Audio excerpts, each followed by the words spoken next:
Hello everyone. Welcome to our YouTube channel payload. तो देखते हैं लास्ट वीक टेक में क्या क्या अपडेट्स आए। सो हनी नाम का एक ब्राउजर एक्सटेंशन है जो क्रोम फायरफॉक्स पे चलता है, पेपाल द्वारा ओन्ड है।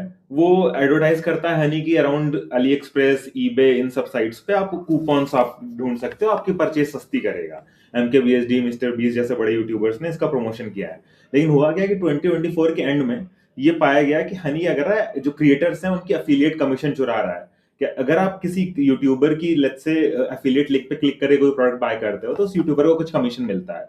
लेकिन आप अगर आपके ब्राउजर में हनी इंस्टॉल्ड था तो वो क्या करता था, वो क्रिएटर की एफिलिएट कुकी हटाकर अपनी एफिलिएट कुकी लगा लेता था ताकि उनको कमीशन मिले, हनी को कमीशन मिले इंस्टेड, और ये क्रिएटर की कमीशन चली आती थी।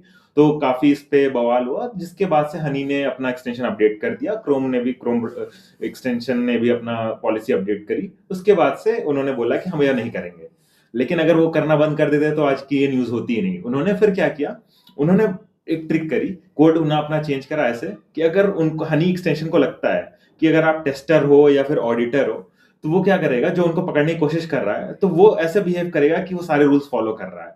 लेकिन जैसे ही उसको लगा कि कोई रियल बंदा है जो उसको ज्यादा पता नहीं है तो क्या करेगा, वापस से अपनी एफिलिएट कुकी डाल देगा और क्रिएटर की एफिलिएट कुकी हटा देगा। अब वो कैसे आइडेंटिफाई करते हैं कि रियल यूजर कौन है, तो वो उनके कोड में कुछ कंडीशंस लगी हुई है। पहला कंडीशन है कि जो अकाउंट है वो 30 दिन से नया है, तो नया अकाउंट है तो यानी टेस्टर हो सकता है, या फिर उसके पास 65,000 गोल्ड पॉइंट्स जो है वो नहीं है, हनी गोल्ड पॉइंट्स, तो वो नया बंदा है। क्योंकि पुराना बंदा होगा तो उसके ज्यादा पॉइंट्स होंगे। या फिर उसके जो ईमेल एड्रेस है, ईमेल एड्रेस में टेस्ट लिखा हुआ है कहीं पे।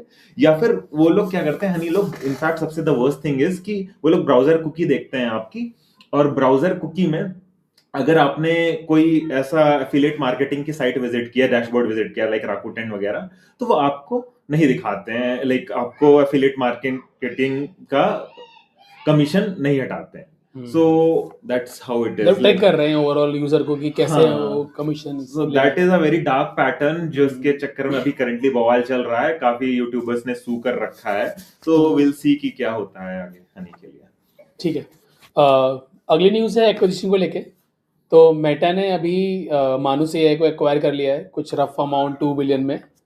तो एक्चुअली मानुस एआई काफ़ी अच्छे से ग्रो कर रही थी। It was like one of the fastest company to reach 100 100 million ARR in just 8 months. तो लाइक अगर नहीं पता मानुस एआई, तो मानुस एआई एक जनरल पर्पस एआई एजेंट है।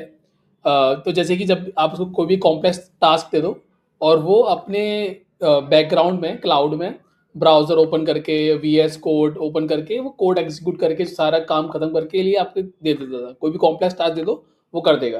लाइक चैट जीपीटी में क्या होता है, आप क्वेश्चन पूछते हो आंसर मिलते हैं, बट वो मानुस एआई आपके आपके लिए क्लाउड में सारी चीज़ें रन करके रियल टाइम दिखाता है कि देखो ये चल रहा है क्लाउड में, ये ब्राउजर में हो रहा है, ये VS कोड में रन हो रहा है, ये दिखा के आपके लिए सारे टास्क खत्म कर देता था। तो ये एक एक्विजिशन है। मेटा इसको लेके काफ़ी सीरियस है एंड देखते हैं आगे मेटा को उसका क्या रिजल्ट मिलता है।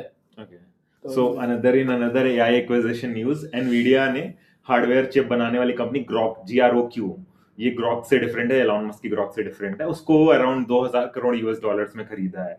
सो जो ग्रॉक है वो 9 साल पुरानी कंपनी है, गूगल के जो टीपीयू बनाने के हेड थे उन्होंने खोली थी ये कंपनी।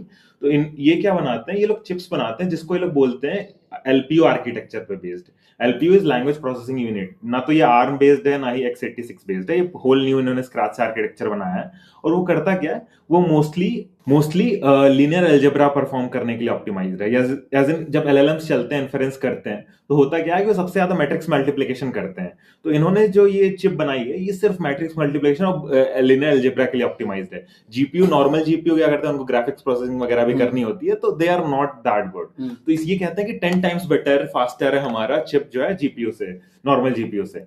तो एनवीडिया ने वो खरीद लिया। लेकिन वन ऑफ द रीजन जो बोला जा रहा है कि एनवीडिया ने वो क्यों खरीदा, कि उसमें एक कारण ये भी है कि इनकी जो चिप है वो एस रैम यूज करती है, स्टैटिक रैम। और जो एनवीडिया के जीपीयूज हैं वो HBM यूज करते हैं, जो लाइक डेटा सेंटर वाले GPU high bandwidth memory use करते हैं। अभी हाई बैंडविड्थ मेमोरी जो है वो स्पेशल मेमोरी फैब्स में बनती है, जिसके लिए मेमोरी सप्लाई चेन अभी दिक्कत हो गई, सब चीजें बहुत महंगी हो गई हैं, तो वो बनाने में एनवीडिया को दिक्कत आ रही है। लेकिन जो एस रैम है, वो S RAM normal chip fabrication जैसे TSMC या सैमसंग वो भी बना सकते हैं। तो इसके सप्लाई चेन में थियोरेटिकली अभी से कोई दिक्कत है नहीं। तो मे बी एनवीडिया का होगा कि ठीक है, मे बी अगर प्राइसेस बढ़ रहे हो तो मे बी ये फोकस करना स्टार्ट कर दें, इस अपने जो ग्रॉक चिप्स हैं उस पर फोकस करना स्टार्ट कर दें। तो एक ये भी तरीका है मे बी एनवीडिया का। आई थिंक एनवीडिया अभी रिसेंटली काफी सॉफ्टवेयर एक्विजिशन कर रही है। ओके। लाइक जैसे कि अभी उसने कुछ आई थिंक 2024 में रनी एक्वायर किया था, जो तुम्हारा जीपीयू ऑर्केस्ट्रेशन करती है, और सेम डेसी किया था, और देन फिर ये स्लर्म को एक्वायर Correct. किया, जो तुम्हारा जीपीयू वो सॉरी डेटा सेंटर के लिए ओएस है। Yes. तो आई थिंक एनवीडिया धीमे धीमे अपना मोड बना रही है सॉफ्टवेयर इंडस्ट्री में। जैसे कि अगर कभी एआई का या फिर हार्डवेयर की रिक्वायरमेंट कम होती हो, फिर भी कंपनी पे अच्छा खासा रेवेन्यू का तरीका रहे वाया सॉफ्टवेयर वर्टिकल। तो ठीक है। हाँ, अगली अगली न्यूज़ है गूगल को लेके। तो गूगल ने अभी अपना जेमिनी 3 फ्लैश रिलीज़ किया है, और इसको ब्रेक थ्रू बोला जा रहा है। अब ब्रेक थ्रू क्यों बोला जा रहा है? तो पहले के जो मॉडल्स थे वो आपके किस पर रन होते थे, वो आपके अटेंशन मैकेनिज्म पर रन होते थे। तो एक रिसर्च पेपर है जो गूगल ने पब्लिश किया था 2017 में, is attention all you need. तो उसी बेस्ड पे पहले मॉडल रन होते थे। तो इसका एग्जांपल देता हूँ कि लेट्स से कि अगर आपके पास कुछ 99 वर्ड्स हैं और आपको 100 वर्ड स्प्लिट करना है, तो वो 100 वर्ड स्प्लिट करने के लिए आपको सारे 99 वर्ड से उसको कोरिलेट करना होता था कि किससे सबसे ज़्यादा सेंस बनाता है और क्या इसका नेक्स्ट वर्ड होना चाहिए। तो अज्यूम आपके पास अगर 100 वर्ड्स हैं तो आपको 100 into 100 मल्टीप्लिकेशन करनी पड़ जाएगी। Yes. तो it's a dense multiplication, O of n square time complexity हो गई इसके लिए। तो इसमें प्रॉब्लम थी क्वाड्रेटिक स्केलिंग के लिए। तो जैसे कि अब इसका मतलब क्या होता है क्वाड्रेटिक स्केलिंग का? अगर आपने अपना डेटा सेट डबल किया, आपके कंप्यूटेशंस 4 टाइम्स हो जाएंगे, क्वाड्रेटिक हो जाएंगे। Exactly. Yes. हाँ, तो ये इशू था, क्योंकि अगर आप लेट्स से कि अगर आपको 64,000 टोकन्स इवेल्यूट करने हैं, तो 64 के इंटू 64 के इज अराउंड 4 बिलियन कंप्यूटेशंस, तो वो फिजिबल नहीं थे। तो गूगल ने इसको कैसे इस वाले मैकेनिज्म को रिमूव किया और इससे आगे उठे, और उन्होंने स्पार्स मैकेनिज्म अपनाया। स्पार्स मैकेनिज्म में उन्होंने वो क्या कर रहे हैं ना कि अब वो हर वर्ड को हर किसी से कोरिलेट नहीं कर रहे, वो कुछ सबसेट वर्ड से कोरिलेट कर रहे हैं जो कि उसके पास में है वाई सम एल्गोरिथम, और मे बी वो कुछ थोड़ा सा लॉन्ग वर्ड से भी कोरिलेट कर रहे हैं, ताकि उनको हर वर्ड से कंपेयर ना करना पड़े, वो सारी कंप्यूटेशन बचा लें। बट ऐसा नहीं है, ये गूगल ने अभी पहली बार किया है। बहुत सारी कंपनीज में ऐसा ट्राई कर चुके हैं स्पार्स मैकेनिज्म से to save the this correlation वाला कॉस्ट, बट उसमें एक्यूरेसी ड्रॉप हो जाती थी। बट गूगल ने इस बार क्या किया, गूगल ने एक पहला इंप्रूवमेंट तो ये किया कि वो स्पार्स मैकेनिज्म मूव हो गए। दूसरा उन्होंने क्या किया कि वो एमओई पे मूव हुए, मिक्सचर ऑफ एक्सपर्ट्स। उसमें वो क्या कर रहे हैं कि अब हर किसी स्पेसिफिक टॉपिक पे उन्होंने एक्सपर्ट बैठा दिया। सो लेट्स से एक स्पोर्ट्स का हो गया, एक तुम्हारा लाइफ को लेके हो गया, एक साइंस को हो गया, ऐसे कुछ एक्सपर्ट्स बना दिए। अब जो इन्फ्लुएंसिंग के लिए जो क्वेश्चन आ रहा है, वो उसी एक्सपर्ट के पास जाके उसी डेटा सेट पर जाके वो इन्फ्लुएंसिंग कर रहे हैं, rather than influencing on all the data set. तो उससे कॉस्ट कम हो गई। तो ये तो थे आपके ऑप्टिमाइजेशन जो उन्होंने ओएस या फिर उन्होंने सॉफ्टवेयर लेवल पे किए। एक उन्होंने क्या किया, जैसे कि अभी वो बताया कि एनवीडिया ने ग्रॉक एक्वायर किया, तो सेम उन्होंने क्या किया कि उन्होंने भी अपना कुछ हार्डवेयर में रीडिज़ाइन किया, जिसको बोल रहे हैं TPU V5e। वो वेरी स्पेसिफिक है तुम्हारे स्पार्स मैट्रिक्स मल्टीप्लिकेशन के लिए। अभी तक जो हमारे जीपीयूज होते हैं वो डेंस मैट्रिक्स मल्टीप्लिकेशन के लिए ऑप्टिमाइज होते हैं। TPU जो था ये V5e उन्होंने खास गूगल ने बनाए हैं सो दैट कि ये वो स्पार्स मैट्रिक्स मल्टीप्लिकेशन फास्ट कर पाएँ with better efficiency without dropping the accuracy. तो ये सारे फैक्टर्स मिला के गूगल ने का जेमिनी 3 फ्लैश काफ़ी अच्छा रिस्पॉन्स दे रहा है। लास्ट वीक एक नई वल्नरेबिलिटी डिस्क्लोजर हुआ हेडफोन्स में, सोनी, JBL, जावरा, इन सबके हेडफोन्स में। तो इसमें होता क्या है कि कोई भी अटैकर जो है आपके ब्लूटूथ हेडफोन से कनेक्ट कर कर आपके कॉन्टैक्ट्स और आपके कॉल हिस्ट्री वगैरह सब निकाल सकता है। तो इसका रिस्पॉन्सिबल कौन है? इन जो ब्लूटूथ हेडफोन है उनमें चिप होती है, वो चिप एरोहा करके कंपनी वो बनाती है। उस चिप में ये वल्नरेबिलिटी है कि कोई भी डिवाइस जो है उस चिप से कनेक्ट कर सकती है बिना किसी ऑथेंटिकेशन के, बिना किसी पेयरिंग के, बिना किसी बटन टैप के।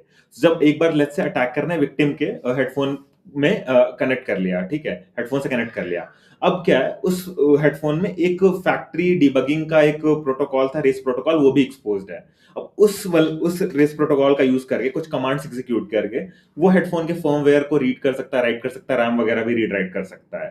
तो इससे होगा क्या, लेट्स से हेडफोन की मेमोरी अटैकर देख सकता है, और हेडफोन की मेमोरी से जो ब्लूटूथ का लिंक की है जिससे आप अपना स्मार्टफोन कनेक्ट कर सकते हो, उस की को वो ले सकता है। अब लेट्स से अटैकर के पास वो की आ गई, तो अटैकर आपके हेडफोन ऐसा प्रिटेंड कर सकता है कि वो हेडफोन उसके पास है और आपके फोन से इंपर्सनेट करके आपके फोन से कनेक्ट कर लेगा डायरेक्टली। और फोन से एक बार कनेक्ट हो गया तो आप अगर आपने परमिशन दे रखी है अपने ब्लूटूथ हेडफोन को अपने कॉल की कॉन्टैक्ट्स की, तो सारा कॉल और कॉन्टैक्ट्स उठा सकता है। ठीक है, इसके अलावा वो सिरी या फिर आपके ये जो गूगल असिस्टेंट है वो उसको ट्रिगर करके आपका कॉल वगैरह और मैसेज वगैरह भी कर सकता है। इसके अलावा माइक्रोफोन इनेबल कर सकता है और उससे आपकी तो बेसिकली आपकी पूरा बातों को हेडफोन use का कर एक्सेस सकता है। मिल जाता है। हेडफोन का पूरा एक्सेस मिल जाता है। सो एक्चुअली इस पे ये वल्नरेबिलिटी 6 महीने पुरानी थी, बट इसका डिस्क्लोजर अभी आया है। तो इसके लिए जाबरा वालों ने अपना पैच रिलीज कर दिया, बट सोनी वालों ने कोई पैच रिलीज नहीं किया है। मेरे पास सोनी XM5 है। हाँ, क्या तो क्या करूं मैं? सो एक्चुअली ये रिसर्चर्स रेकमेंड कर रहे हैं कि आप अगर आपके पास सेंसिटिव चीजें करते हो तो आप वायरलेस हेडफोन छोड़ के वायर्ड ईयरफोन यूज करना शुरू कर दो। मैं तो कुछ सेंसिटिव नहीं करता, तो चले। ठीक है, so I think that's all for this week. And we will leave you with the meme of the week, thank you.